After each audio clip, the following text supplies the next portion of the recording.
Welcome to Advancing Cyber, where we explore the critical cybersecurity issues shaping today's geopolitical and business landscapes. Each episode brings together leaders from cyber law, policy, and technology to offer insights that cut through the complexity of the digital age. I'm Cristin Flynn-Goodwin, a cybersecurity law and incident response expert. In today's episode, we'll explore the tension between information sharing and threat intelligence. Information shared is generally given away, an act of goodwill. Threat intelligence is a multi-billion-dollar business built off that exact information that governments and customers want to know about. We'll talk about the origins of cyber information sharing in the post-9/11 era and whether that thinking holds up in a cloud and AI world.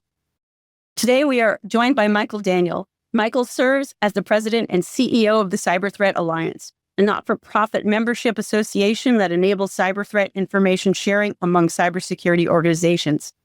Prior to CTA, Michael served as the U.S. Cybersecurity Coordinator from 2012 to 2017 in the White House, leading U.S. cybersecurity policy development both domestically and internationally, facilitating U.S. government partnerships with the private sector, and coordinating significant incident response activities. I know that because that's where I got to work with Michael on a bunch of incidents and policy issues. From 1995 to 2012, Michael worked for the Office of Management and Budget, overseeing funding for the U.S. intelligence community. Michael also works with the Private Sector Ransomware Task Force, Aspen Cybersecurity Group, the World Economic Forum's Global Future Council on Cybersecurity, and the Partnership Against Cybercrime, and other organizations improving cybersecurity in the digital ecosystem.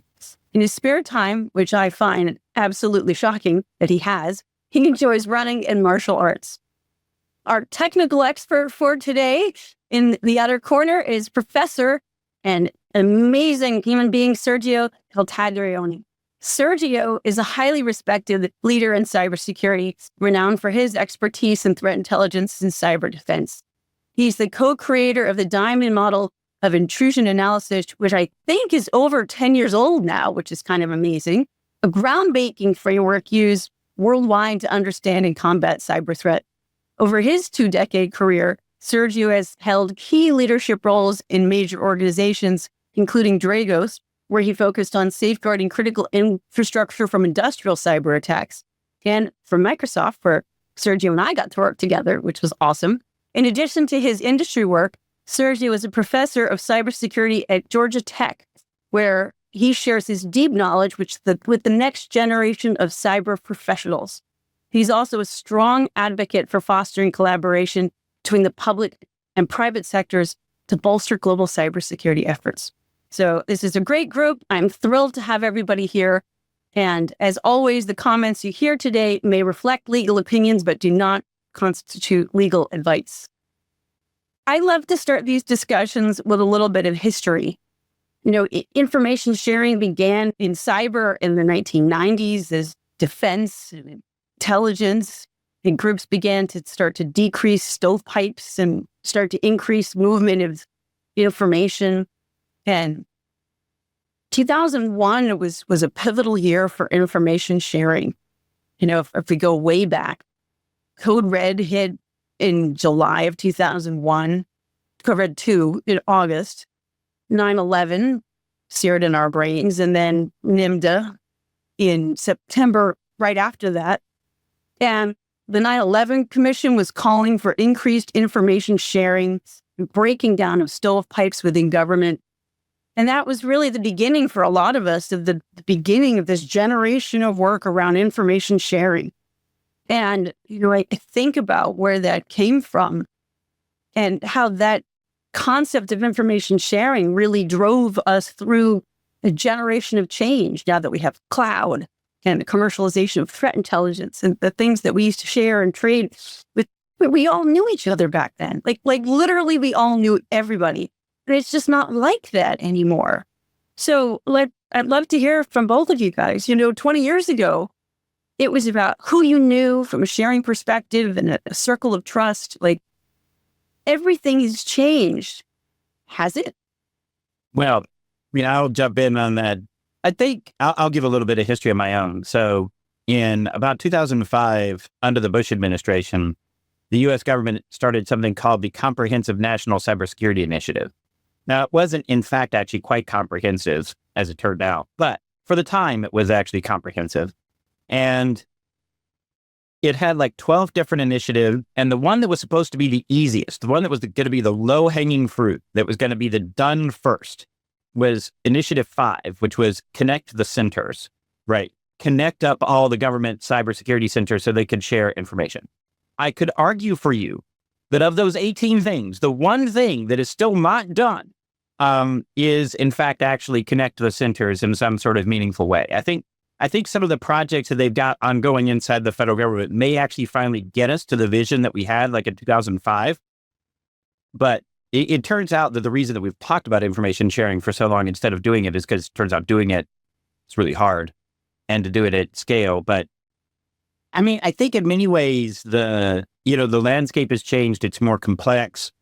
It's more diverse. But the fundamentals of needing to share information among cyber threat defenders about threats and about what we're facing in cyberspace, that remains unchanged.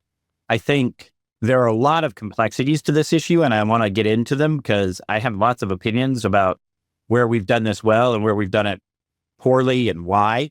And especially because I now live this every day and what CTA does. I think as a foundational thing, I would say that the environment is different, but the need is still the same. How about you, Sergio? I mean, you've come at this from the technical side where you've been the hunting side of information sharing, and internet was a huge part of how we exchanged. What's changed or what's still the same for you? So I go all the way back to the Morris worm, right? And, like where there were true full-scale threats to the internet and where we had to come together to solve a major, major problem. Now, I wasn't around for the Morris worm in terms of being a professional at the time, but a lot of what we have today is actually, if you look at it, the pieces of what was built for the Morris worm, what came out of that emergency, that international internet emergency, right? We have a lot of those pieces still around today. I think the biggest challenge that I have for all of this that I've seen from a technical perspective, and I can't ignore the business perspective, right? I mean, I've built and sold hundreds of millions of dollars worth of intelligence. So I'm definitely part of the problem or solution, however you want to look at it. I think the challenge is that we have transitioned fairly dramatically from the beginning of the internet, where the Morris worm was, which was the internet is a common good for the development of research, the development of defense technology, and all of this. And it's moved into a major economic powerhouse. And I think that transition from common good to economic engine has facilitated a dramatic shift in how we view how the internet should be used, who should use it, because we have elements of national power being projected by different countries as to how people should use it, where, why, and so forth. Then, of course, fundamentally, we have the idea of how do we protect a global economic powerhouse if we treat it as an economic asset and we treat it as a fundamental commercial asset. Then we have business and economic pressures being applied to the same problems. The issue I have right now is we are of split mind. A lot of us love the internet because of what it is, but a lot of us also make a lot of money off of it. And it's not just us, it's everybody else. And so we're of two minds as to how we treat it and what we do with it. So are we asking the right question when it comes to information sharing? We always had the see something, say something mentality. Has it shifted? Because now that we're looking at the difference between threat intelligence, where we are paying for that, where companies are investing billions of dollars in it, and acquisition of threat intelligence is extremely hard and it's extremely expensive, and you're selling that to customers who are paying a premium. Like, they want to get that information first.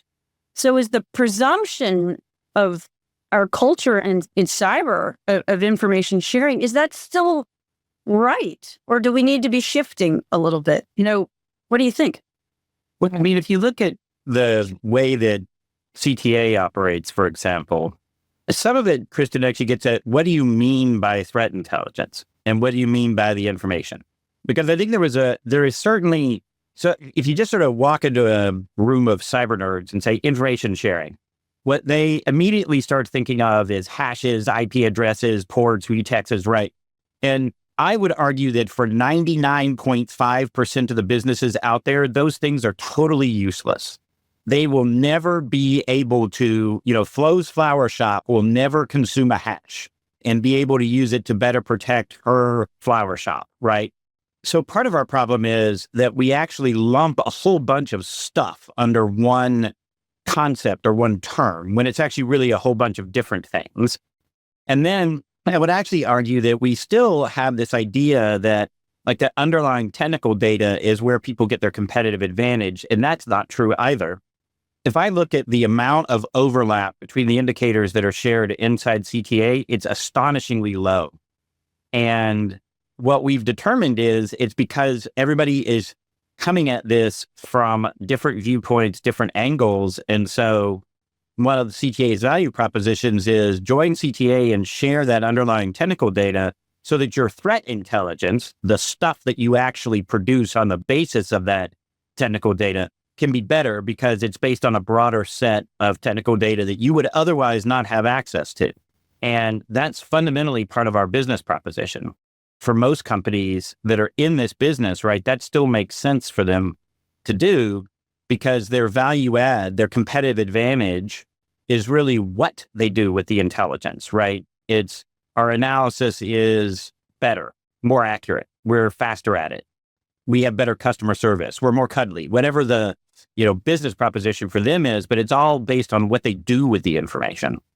And so I think within this area, like we've really got to think more about what we mean when we use those terms and what question are we trying to answer when we talk about threat intelligence. What question is it trying to help us answer? What decision are we trying to make that the threat intelligence will help us make? I think, Michael, you're right. And I think Cristin brought up a point that tackles some of this issue, which is that the acquisition of intelligence, or I should say the production of intelligence, is extremely expensive. Turning data into something usable, truly usable. As you said, there are varying degrees of usability from IP addresses being useful for maybe minutes or hours to strategic intelligence, which could be useful for years potentially.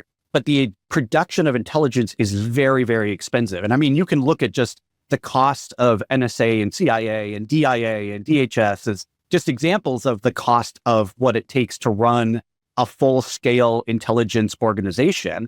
And you recognize that that money has to come from somewhere, that these are full-time professionals doing this. The data is not free, right? Data collection is not cheap. You got to store it. You have to protect it. You have legal and regulatory issues around the data, around what you can do with it. So you have all of those costs to deal with. So the challenge is like, how do we recover our costs? Now, there's two ways here, right? One is we can charge for it. And as Michael was saying, I'm talking about information and intelligence in the full scope. So everything from IP addresses all the way up to China is about to attack us, right? Like it's just, let's take the whole kind of gamut here. So the challenge is, where's that going to come from? And the issue is that we all agree, I think, in the fundamental idea of collective defense, right? That we all play a role in the protection of each other, not unlike NATO or other collective defense organizations in the world, right? But the challenge is with every collective defense organization, it always comes down to where are the resources going to come from? And then how are you going to account for those resources being applied? And is somebody going to benefit more than another party in those types of organizations or arrangements? I think the question that Cristin is asking, and Michael, you're addressing too, which is that who's going to pay for it, right? We all agree that intelligence is needed and necessary. The need for a decision advantage, information-based decision advantage has not changed, whether you're in business or government. But the challenge is like, it's not cheap to get a decision advantage. So how do we do that? And then the question that Cristin, I think, is kind of underlining is, well, what's the role of government versus what's the role of private sector in those two problem areas, and how do we differentiate or collaborate amongst them? I mean, it's an interesting choice, right? Because we could shift to a model for threat intelligence where the government is buying it. My Heart Center as a lawyer, right? Then they get use rights and they can choose to distribute it or use it as they choose. And it's an interesting concept because then, that fits well with CISA's authorities as being the distributor in chief. It enables them to be able to think about how they choose and use that information. at the same time, it is hard for a lot of companies, particularly in that medium-sized space, who really want access to information and who are looking to the government for more information, but who are not necessarily in the position to be able to be a responder, and who are looking for information sharing. Not everybody can actually be in that information bubble. And so when we are encouraging this information sharing space, we've always been so broad. Do we need to be thinking about policy at the national level that helps delineate those responders who are able to be actionable, who are able to actually provide defenses or protections to a large percentage of the population in order to be inside that threat intelligence bubble? I'm going to come out, which, you know me, I never hold my opinions back. So, and this opinion comes from my work in counter-human trafficking online and otherwise, which is, with great power comes great responsibility, right? To utilize the quote from Spider-Man, which is that we have a small number of organizations in the world, private organizations primarily, right? Probably less than 5,000 that actually manage and control almost all IT, ICT, information and communications technology in the world. I think that the challenge is that instead of focusing on the 1 billion businesses, I think government should be focusing on enforcing the responsibility of the 5,000 organizations that are actually responsible for it and can do something about it. And so I do believe in more regulatory action. In fact, the SEC today came out and gave out gigantic fines for companies that did not disclose material breaches based on the SolarWinds compromise. And I'm sitting over here going, freaking finally, right? I have 4 people reached out to me today and said, we're using their products. We didn't even know they were victims. Okay. So there is strategic intelligence that your third-party suppliers are being compromised upstream, and you're not even being told that you have a risk, or a vulnerability exposure, right? And I'm like, finally, the SEC is doing something about this. And so, yeah, I know that I'm going to come out here and everyone's going to be like, Sergio's talking about regulation and what's up, this BS. And I'm going to say, but guess what? For those of us who are actually having to fight this fight every day, finally, we are looking at it and being like, somebody's doing something, right, about this and holding people accountable to fixing the problem, which has been honestly a major issue that we've been facing.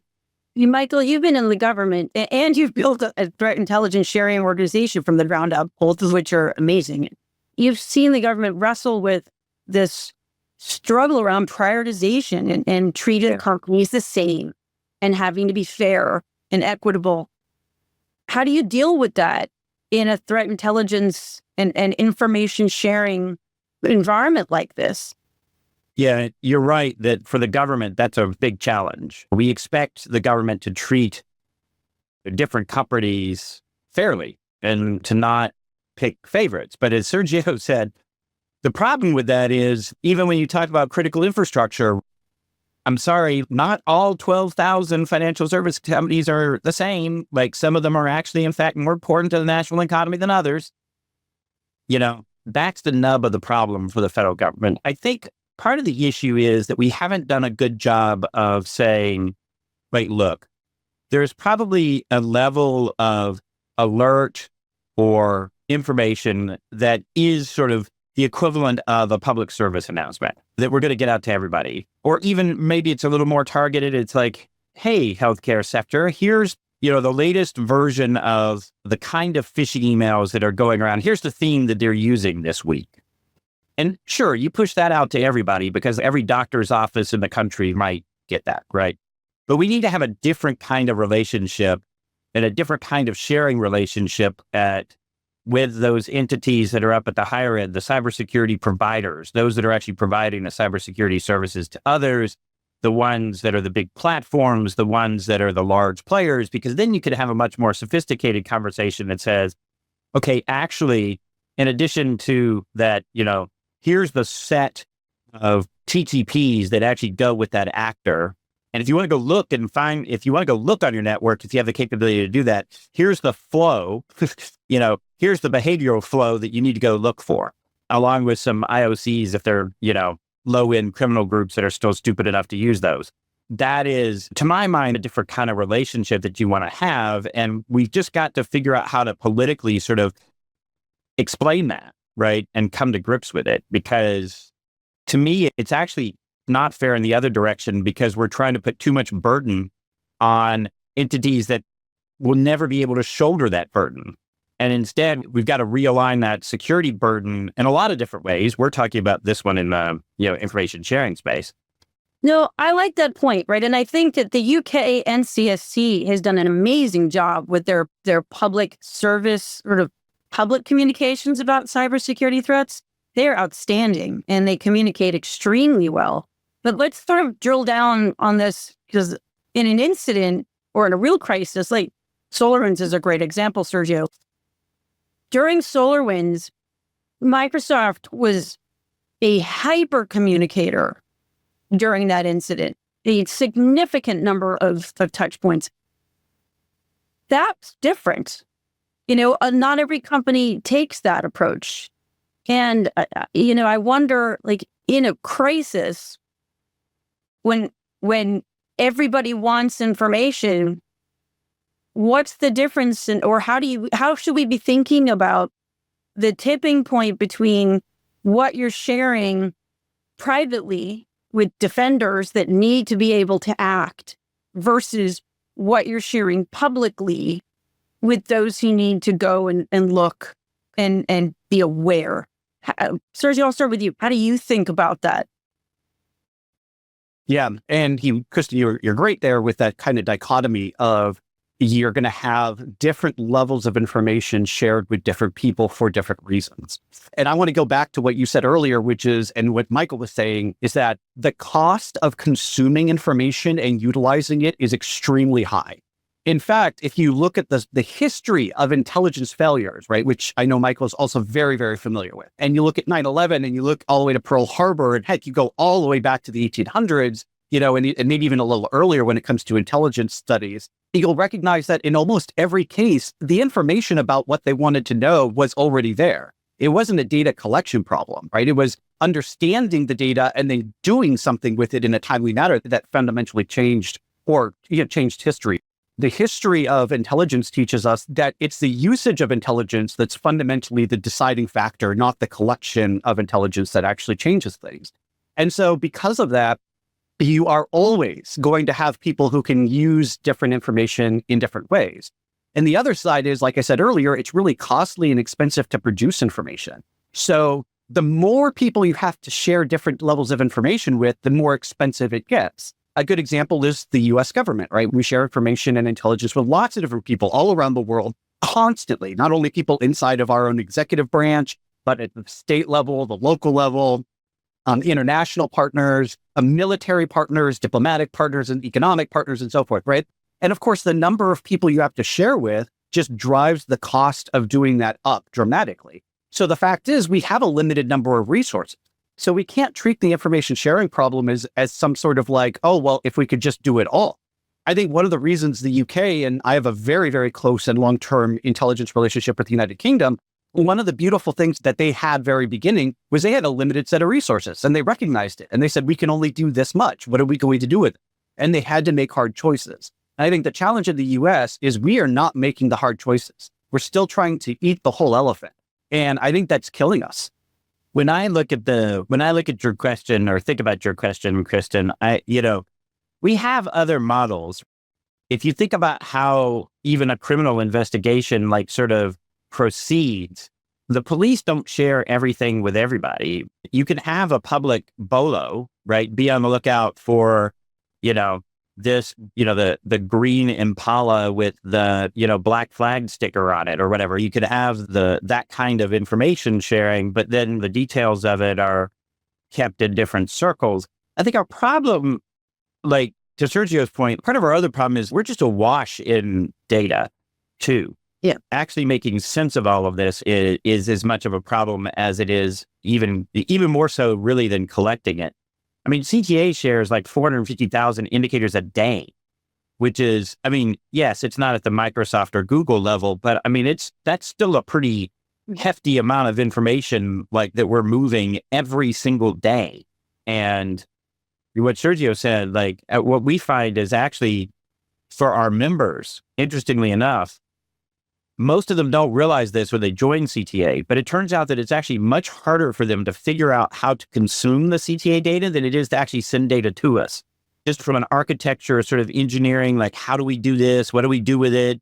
That turns out to actually be a lot harder for many of our members. And these are cybersecurity companies that this is what they do, right? And so now imagine that you're not a cybersecurity company, but you're a bank or a manufacturing plant or a chemical plant or an agribusiness or whatever. And suddenly you realize why this is so challenging. And I think it takes us back around to your point about we are still in this world where my analogy is it's like we're still in the 1950s and we want everybody to be their own car mechanic. And you don't buy a car and then they're like, oh, here are the airbags. Go ahead and install them.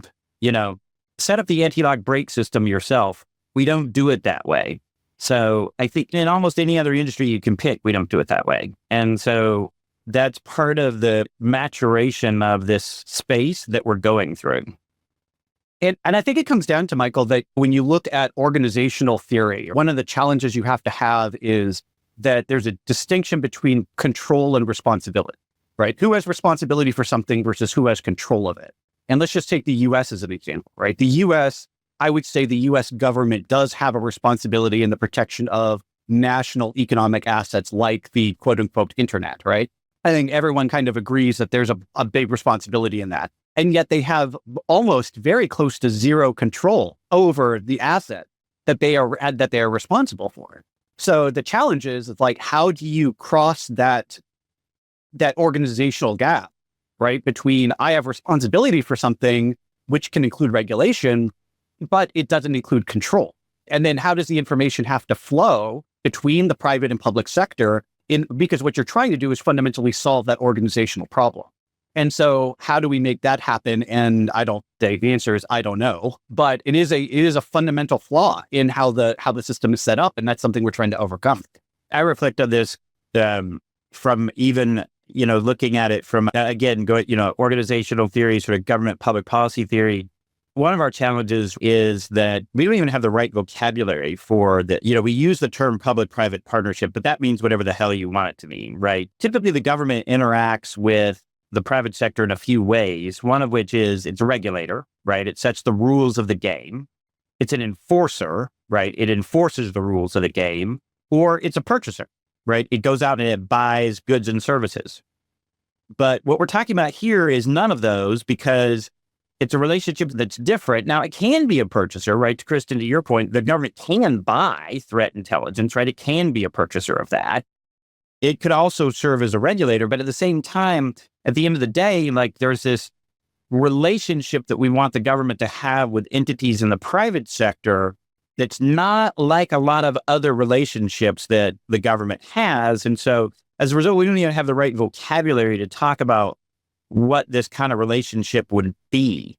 And I think that's what we're trying to build. And the part of the reason for that, right, is the unusual nature of how the internet was built that is largely owned and operated by private sector entities. There are lots of borders in cyberspace. Cyberspace is not borderless. It just doesn't match the borders of the physical world. So it just crosses all the arbitrary borders that we've drawn in the physical world. It just goes right across them. And its borders and boundaries are different. And so as a result, we've got this mismatch between our organizational structures that were built for the physical world and how the internet actually operates. And so we're left with these problems. But I also take a historical look at it and say, well, really, a lot of these problems, they're old from one level, but they're 30 or 40 years old. And like in the policy space, 30 or 40 is still like a toddler. It takes us a while as humans to figure out how we want to deal with things. I always tell people, you shouldn't actually be surprised that we're having these conversations. That in fact, that's actually a good thing that shows that we're trying to figure out how to mature the field, and the fact that we've now got people with varying perspectives from both public and private sector, Cristin's and yours, Sergio. Like that's actually a really good thing because that's how we're going to actually figure out how to build new stuff that actually makes the right connections and serves the public interest in the right way. I think all that's true. I mean, and we've had information sharing in public-private partnership on our policy bingo cards is the beginning of time. But I come back to the challenge that we can't move past the fact that because government has an obligation to love all of its children equally, until we can figure out a prioritization process or schema, we get stuck into the platitude space because we cannot action these. In threat intelligence and frankly, information sharing is at its best when it is actionable. And so I query whether in the crisis space where if you have a cyber incident of national significance, right, we now have the way to declare one, if that would be the parameter for a clearer space for actual information sharing of what is needed, as opposed to see something, say something, which everybody has the right to do and should feel comfortable doing that. But I come back to, like, when I was at Microsoft, there was this statistic I used to hear that I've never heard disproven.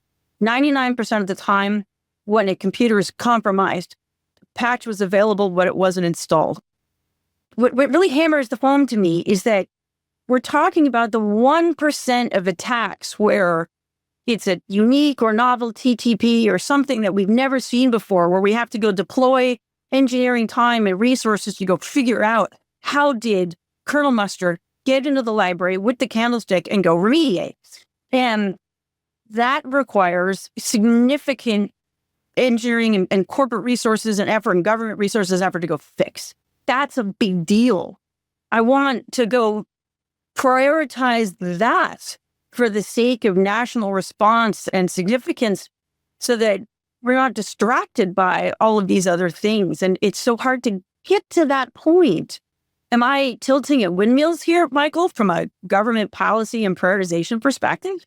No, I think you're onto something there. I mean, I used to laugh, like we would get an incident report and it was actually interesting from a policy point of view or a technical point of view, because most of the time it was like, oh, we were attacked by a sophisticated actor and used highly advanced techniques. No, you were had by a totally pedestrian actor that used the standard technique because you didn't patch. And so when you actually got those cases that were in fact something else, it actually got everybody really interested because that was not what we were encountering most of the time. And you're absolutely right that sort of this underbrush of the internet really conceals and provides a place for the actually sophisticated bad guys to go hide. And so I agree with you that some of this is about how do we actually change that dynamic, right? And to me, it really comes back at this like, how do you realign the burden so that we make things like secure by default, secure by design, resilience by design, secure by demand. How do you make all of those things sort of the nature of the internet, right? And then you start to reduce that sort of overhead level of cyber activity, and you're able to refocus the assets. Because I used to say this all the time. I wanted to focus I wanted the U.S. government's A teams chasing the bad guys' A teams in cyberspace, not their C, D, and F teams, right? Which, they flooded the field with.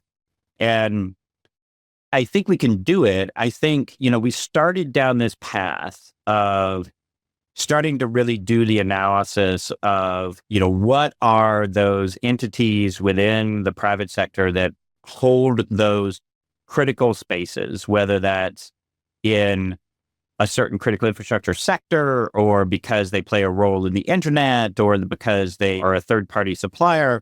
The challenge is that the U.S., like what I've seen, actually, there are a few countries that have started to do this to a reasonable degree, but they tend to be small, like Israel or the Netherlands, where, that set is just not as big as it is here in the United States. And I think we're never going to get it 100% right. We will always have some surprises, but there's some things that we do know, right? And that we can predict and that we can say. There are a few things that we know, right? Who are the top 3 providers for recursive DNS? Google, Cloudflare, Quad9. But we know that. So if you're worried about that part of the routing system, then you got to go talk to those players, right? Because yeah, I don't know who the fourth one is, but I mean, like, there may be a surprise out there, but we know who those people are. And we should be working with those entities to ensure that the routing system stays up, right? We shouldn't be surprised on that score. I don't think you're tilting at windmills, Cristin. I think it's just that we have to bring the decision makers around to actually see this as a benefit. And to me, the part of the issue that, and I've said this publicly, and so I'll say it again here, the challenge that the JCDC has right now is not, in my view, that it has a limited membership. It's that you have no idea how that limited membership was chosen. The fact of it having limited membership to me makes total sense because not everybody needs to be in the JCDC. Yep. They need to be much more clear. CISA needs to be much more transparent. That's the word I'm going to use. It needs to be transparent about what the decision criteria are for how you're in the JCDC and under what circumstances. And that's where, to my mind, if the government is going to start playing those kind of favorites, it can't do it on the basis of, when I was in there, it couldn't be Michael's friends, the people that he liked out there, right? It had to be on the basis of, objective criteria that you could use to say this, this one, not that one. And we need a lot more transparency about that. If we want the government to be able to do what you're saying and make those differentiations, then it has to be on the basis of something that's transparent, measurable, understandable, and could be explained to, your mom, right? So I think, and I'm going to say something that, I think probably half of your listeners are going to cringe at here, Cristin, but, I've been involved in this fight, and I'm going to call it a fight because that's what it is, right? Effectively now for 22 years. I'm not going to shy away from calling it a continuous low intensity conflict between lots of different state and non-state actors and their private, public, and however you want to class them. I think that in any conflict or disaster type of situation, we all have to triage, right? In these situations. And I think this is one thing that is really important. We have very clear definitions to some extent. It's not perfect, but we have pretty clear definitions as to what is a critical infrastructure and what is not. We have at least some sort of guidance as to why we chose certain industries or things like that, right? We know why certain organizations or sectors are on the list, right? And I think what Michael's saying is absolutely right, which is if we want to be honest with ourselves and call this a low intensity conflict and we have to triage, we have to have a very clear definition as to, well, who needs to be in the room when these important decisions are being made, who needs the information at what level, and make that happen instead of pushing each other around and talking around corners and this BS that we've been doing forever. And I think we need to take it seriously and treat it as an actual national emergency. It's just a national emergency over a long period of time. It's a very strategic emergency for the United States and other countries. No, I think that's a really important and nuanced point, right? Because in the post 9/11 era, where we were stovepiped and we were really concerned that we were not sharing information, the megaphone approach made a lot of sense. And now we've got ISACs and sector groups, and a lot of CISA's authorities are designed to give them maximum authority to share as much or as little as they choose. And it's time, because of the rise of the cloud, to go think about, and the coming of AI and machine-generated threat intelligence that's never been touched by a human. We've got to start thinking about how do we prioritize and set a schema for who are those who are able to provide actionable information and provide action. Story time. I remember when the Microsoft Active Protections Program, the MAP program, was put into place. That was done because when the patches were being released, the cyber criminals were reverse engineering them and then going and attacking customers before patches could get installed. So that program was put into place with the security vendors to prevent that very thing from happening. Not to the world, but to those who are able to provide actionable protections to the community. And that issue is gone, which is a fascinating thing because now we've got regulators in China and Europe requiring disclosure of vulnerabilities before protections are in place. So yay us, we're going to undo that. Be a podcast sob story for a different day. But the issue that I think we're going to have to wrestle with is how do we find those who are best positioned whenever a new issue comes up and assemble the right Avengers with those in the government who are best positioned to help. It was so much easier to do in 2000, 2001, 2002 than it is today. And that's so sad. Although I think one of the differences that exists between sort of the cyber threats, cybersecurity, and sort of counterterrorism, anti-terrorism is the volume of information is so much larger that, just managing the volume of information is completely different. So in the terrorism space, it was actually very reasonable to sort of say, well, stop trying to figure out what I need and just give it all to me and let me figure it out, because the pile of information wasn't actually all that huge. You can see it anyways, right? Exactly. Whereas like what we're talking about here is just several orders of magnitude different, and that poses some different challenges.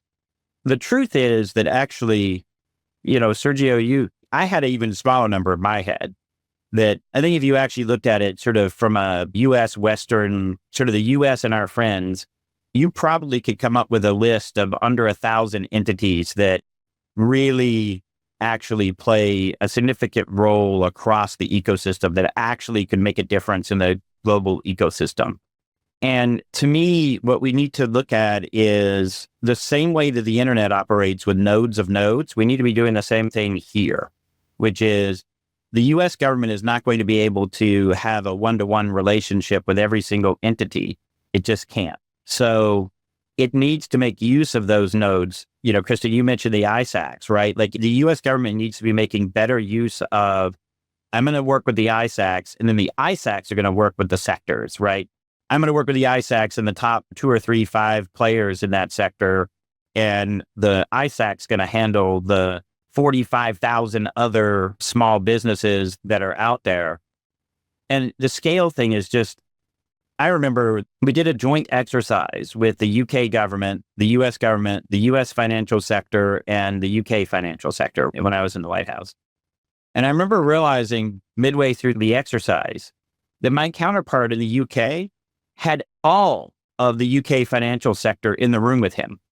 All of them were represented in the room. In the US, we couldn't have fit that in a stadium. The scale was just so different. I think it's really kind of mind-blowing that even a country as large and important as the UK just does not operate at the scale that the US does. You've only got the US, China, India, maybe Indonesia. There's only a handful that operate at our scale. And so we're going to have to come up with some solutions and things that work in a way that are probably not going to be applicable to a lot of other places just because of our scale problem. And so we're going to have to use more layers and more nodes in order to actually deal with our scaling problem. But at the same time, like we've let that sort of scale issue prevent us from doing some of the things that we know that we need to do to get to the 80% solution that would actually drive an increase across the ecosystem. There's other policy things that we need to do too, that there are business and policy changes that we just haven't made that we could make that would make the internet a lot safer too. A lot of this is by choice, not by some underlying physics or math. What if the United States they're starting to procure a lot of threat intelligence, started to aggregate the data that they're creating? A national threat intelligence library for those ISACs. So a lot of that data ages out faster than it takes time to even load it up. So there's a utility there. And you might be able to argue that some of this already exists in US CERT, but to make that even more accessible, more searchable, how do we think about that? That may already be virus total, right? But how do we think about, from a US perspective, if government is going to keep buying TI, how do you make that more useful for the broader community, or for those who are not the responders, not those who are going to come in and fix it, but those in the broader critical infrastructure, but are smaller? Yeah, I would say that this is, again, I am not saying that cyber is at the scale of some other emergencies that we have. I don't want to overstate the importance of cyber. I think enough people do that. I think, though, that we do have to treat it seriously. And I think what you say is exactly right, which is in other domains, We do not let people hoard critical national protection information. Let's just call it what it is, right? This information is critical, this intelligence, not all of it, as Michael was saying. We're probably only talking maybe 1% is the challenge, right? But of that 1%, we could call it national critical intelligence, information that is nationally necessary. And whether you want to be national in the US sense or call it national in any other country in the world, right? It's important for the protection of the economic asset that we call the internet. In no other domain do we let people hoard critical information that way. Why do we do this in cyber? And the reason for it is because, again, it's because we've allowed, to be honest, we've allowed companies to kind of decide that that's the way it goes. And to be fair to Michael and others, the government has lacked, to be fair, a huge backbone in making some very important decisions. And as Michael was saying, there's some regulatory decisions that could probably just get made and be done with. And we could have a really much better and stronger system. Are you saying that government should be buying more of that data or give it up? I think that no.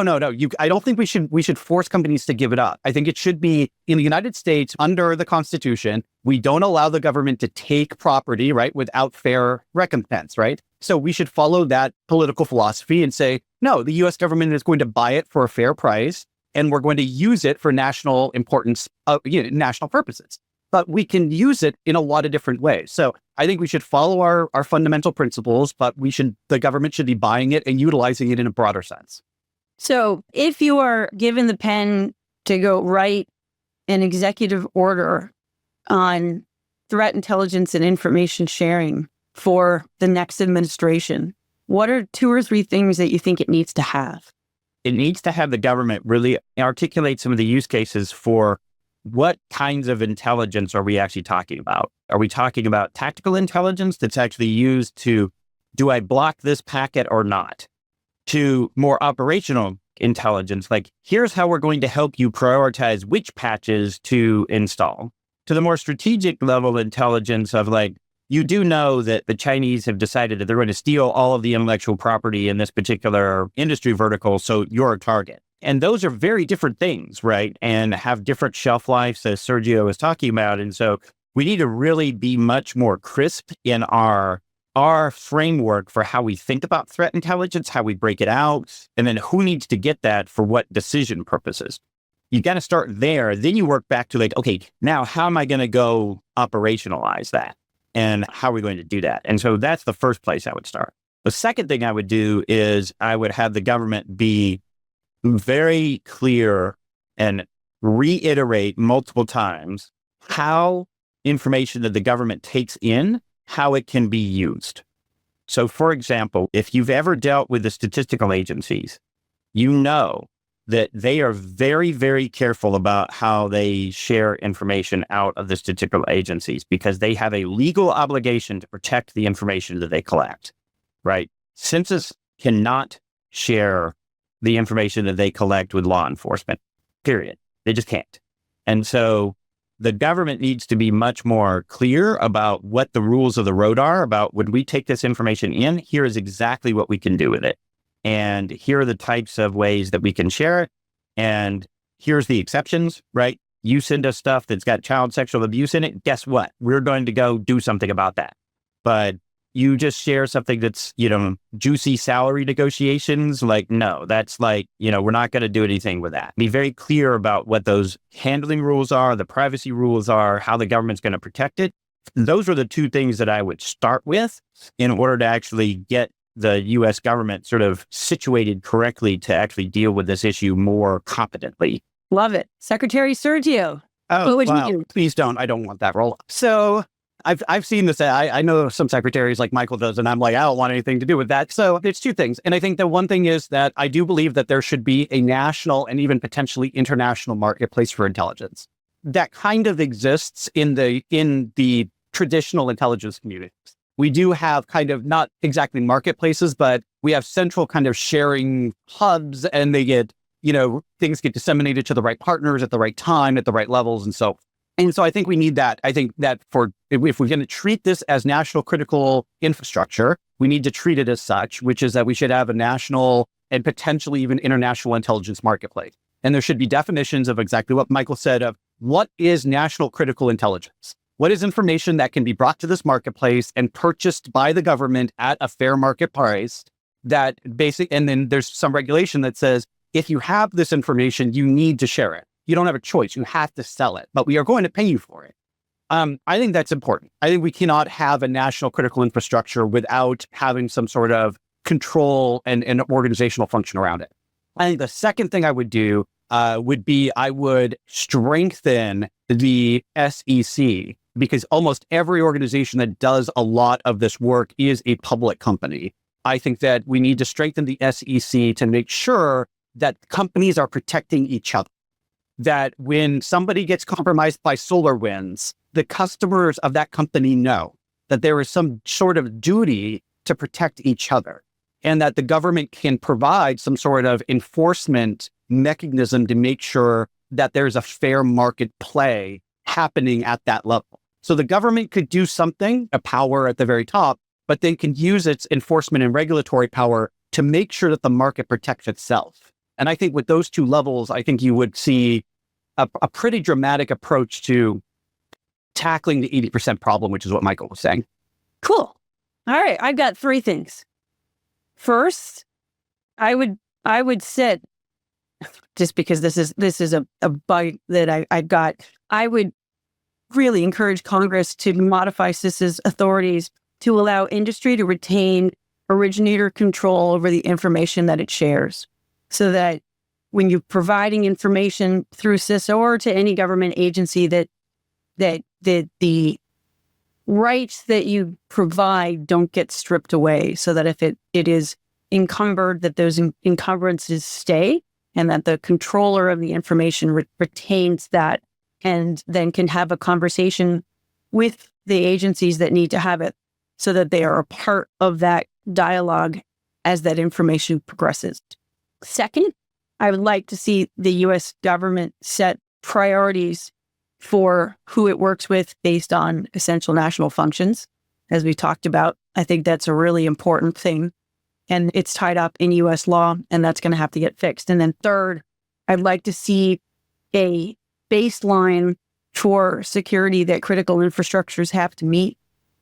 Patch your stuff, because information sharing is irrelevant if we're telling people diet and exercise and we're warning about the same things and they're not being addressed. And so I think if there's a security baseline that's getting established and then set and then adhered to, then it takes a lot of this low-hanging fruit around information sharing off the table, and the indicators become a lot less relevant. So I think that helps prioritize things too. So those are my big three. If we're all kings and queens for the day, that would be fun. Well, I can't thank you guys enough. This has been just a really fascinating and fun conversation, and we'll have to come back and do it again really soon, because I know we can rip through another hour, and that would be super easy.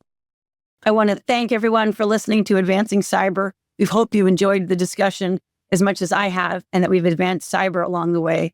I want to thank Sergio and Michael and our Advancing Cyber team, with managing support from DC Cyber Communications, our sound engineer and third-year law student Tanner Wilburn, and our undergraduate research interns Layla Moeller and Carolina Oxenstierna. You can share ideas and recommendations via email at cyber@advancingcyber.com. Security is a community, and we always look forward to hearing from you. This is your host, Cristin Flynn Goodwin, saying thank you, patch your devices, and please turn on NFA.